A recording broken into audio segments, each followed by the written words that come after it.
Hi, my name is Trudy and I'm the author of Everything Changes, What's Your Real Sign?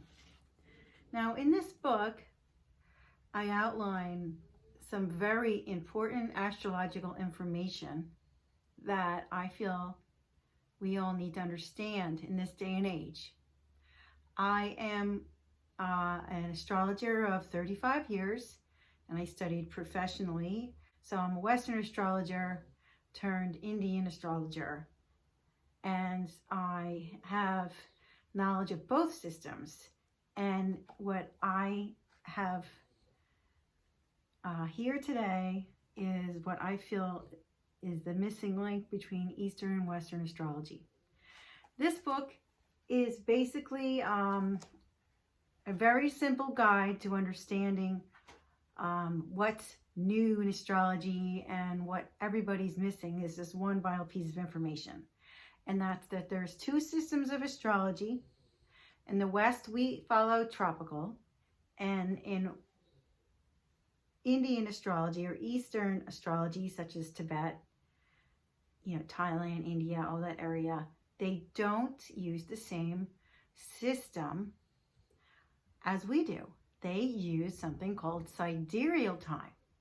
So there's two different systems at play, and there are many people in Western astrology who have adopted sidereal time. So it's not like it's just them or us.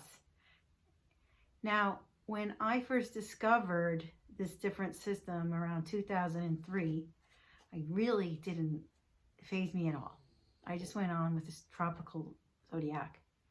And the further I studied astrology, the more I kept coming across this information about sidereal time. It's also called Lahiri. And the longer, I ignored it. It just kind of kept coming back up at me. Until finally one day I had opened my new shop in Huntington Village in 2008.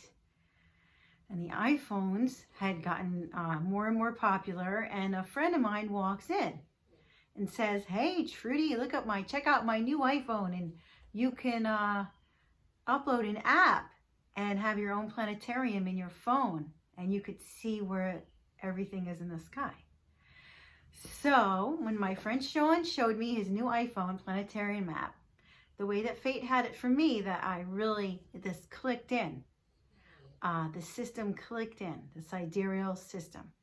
He held up the phone to the sky and look, the moon's in Taurus.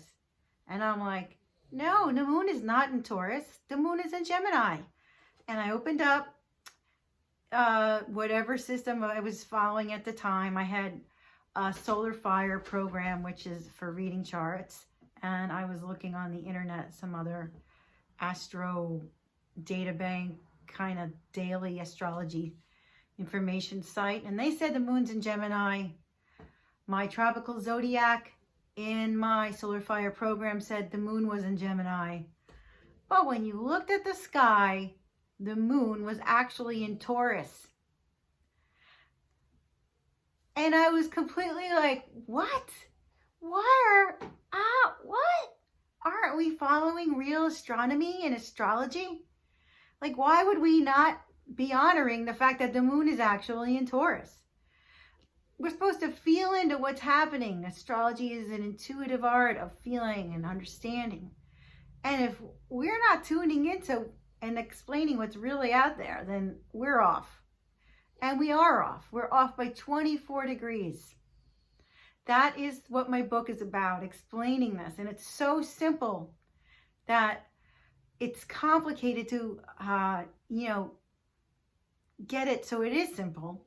And it took me years. So since 2008 in my shop, this has been going on. So now I realized at some point, and this is around when I embarked on studying Indian astrology, and I really embraced sidereal time because I knew I could, because I saw it was the truth. And I started feeling it with every class I took, that the transits as they are and as we know them should be aligned with true astronomy. And in this day and age with so many apps, why aren't they? Because Western astrology insists that we must take the first day of spring and make it the first day of Aries. And this is where the problem lies. So follow me along on these videos so that you can understand better the 24-degree difference. Okay, and this is an intro, but we're going to have many videos to come so you can better understand. And my book is available on Amazon and Barnes & Noble, and also available on my website on hannahhappiness.com, which is the name of the shop that we originated this whole book in. All right, thanks for tuning in today, and check out more of our videos so that you can further understand the difference between tropical and sidereal time.